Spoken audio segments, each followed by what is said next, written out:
So if you're coming here, you're stopping, you're going to either cut and turn and sprint out, or you're going to cut and shuffle over. You still want that same push-off that you have if you do like a linear sprint. Okay? Now, what I see the biggest issue is when people go into lateral movement, especially soccer and basketball players, is if you ask them to shuffle from cone to cone, they go like this. Okay? With my feet completely turned out. One, from a standpoint of actual force production, with my foot turned out, I'm eliminating or limiting that glute activation from that hip, so I'm not actually using the glute when I push off as much as I should. If my toes are front, I'm able to get that full triple extension off. Okay? The other thing you want to watch them to do is that they're not pushing from out here and using that calf muscle, but they're actually getting that leg underneath with each step that they push. Okay?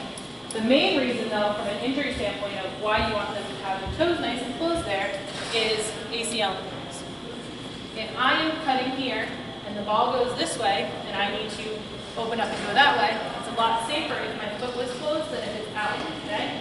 I'm going to gross you all out so this way you guys can tell your athletes to never work with their legs out. Okay? If my foot is out and I need to go to the back corner, watch my knee.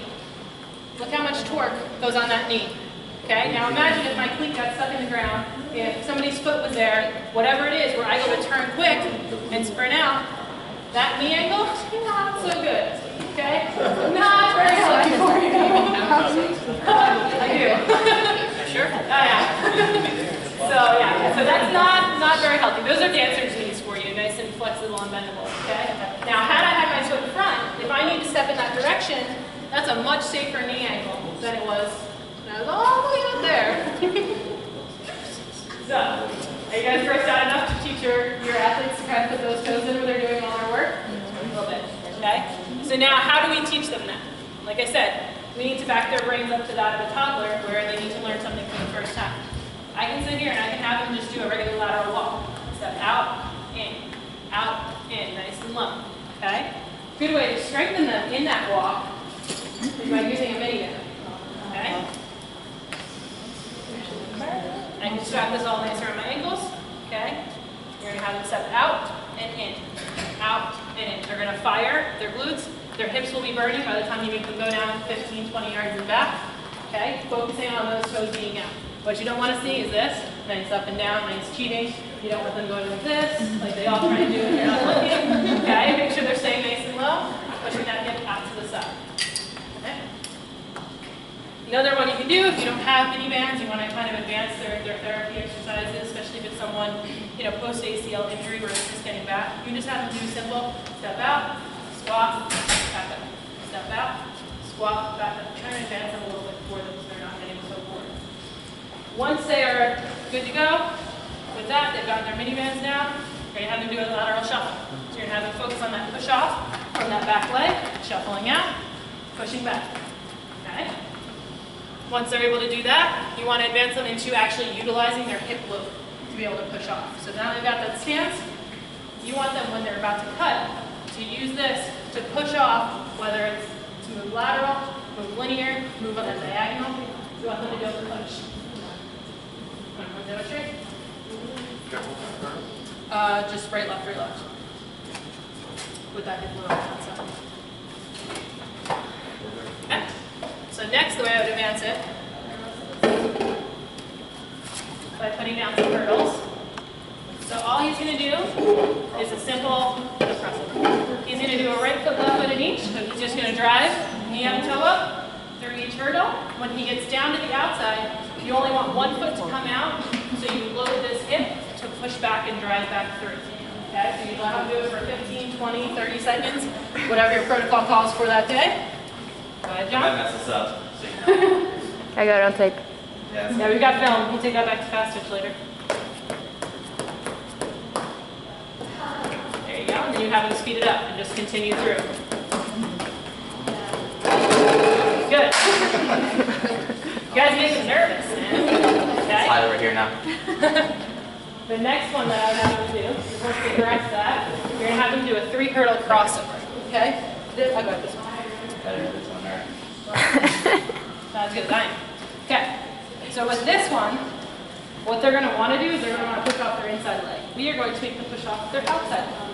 So they're going to use this load here to cross this foot in front and then cross this foot to the outside. Load, cross over, cross out. So from here, they're pushing, okay? Pushing. So if you notice, this foot's on the ground on the inside, but it's not the one that's driving me over. This is what drives me into that step. Okay? So the other foot's kind of a guide foot. Does anybody want to come down in front of this one? I know you all do, you just don't want to do it in front of everybody. Come on.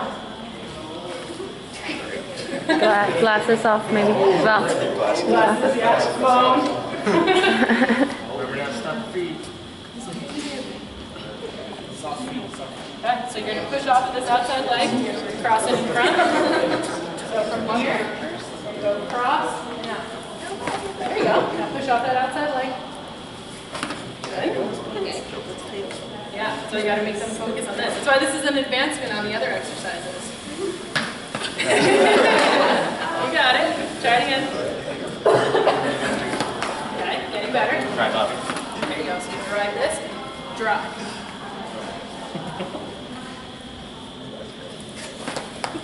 You got it. Keep practicing, you're good. There you go. There you go. Oh, it's the pants now, that's why he's not getting it as well as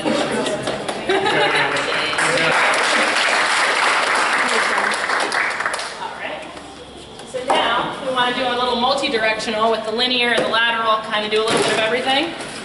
What you're going to want is you can set up cones a bunch of different ways. You can have them go from a cone back here, sprint up, shuffle, sprint up, shuffle. So you want them to start here, nice athletic stance. You can have them sprint up, load this outside hip, shuffle to the cone over here, load, sprint, switch off. Okay, that's kind of how you advance that from there.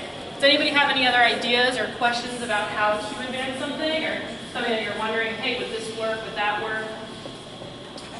With those bands, I don't know if they're the same kind, but they have guys like harnessed to some kind of platform, and they have the cones spread out and call it the cones, and they're sprinting. Yep. So usually that's like a 3-cone drill. So yeah, we have them too. I was going to bring the huge ones here because you have nowhere to attach them. But yeah, you would start here. You would call out either right, left, center. You might point. You might have a color on the cone, whatever it is.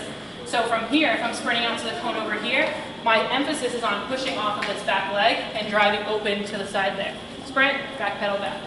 So now I'm working on a resisted sprint as well as an assisted back pedal. So from here, by exploding out, I'm working on that power output from this back leg. I'm working on the mechanics because we don't want to lose mechanics from one movement to the next to really get that sprint out, and then you're also working on their reaction. So sports, especially like baseball, you know, that's a great drill for an outfielder where they have to go and have to cut in different directions and read the ball and read where you need to go. So by pushing out, you're getting that.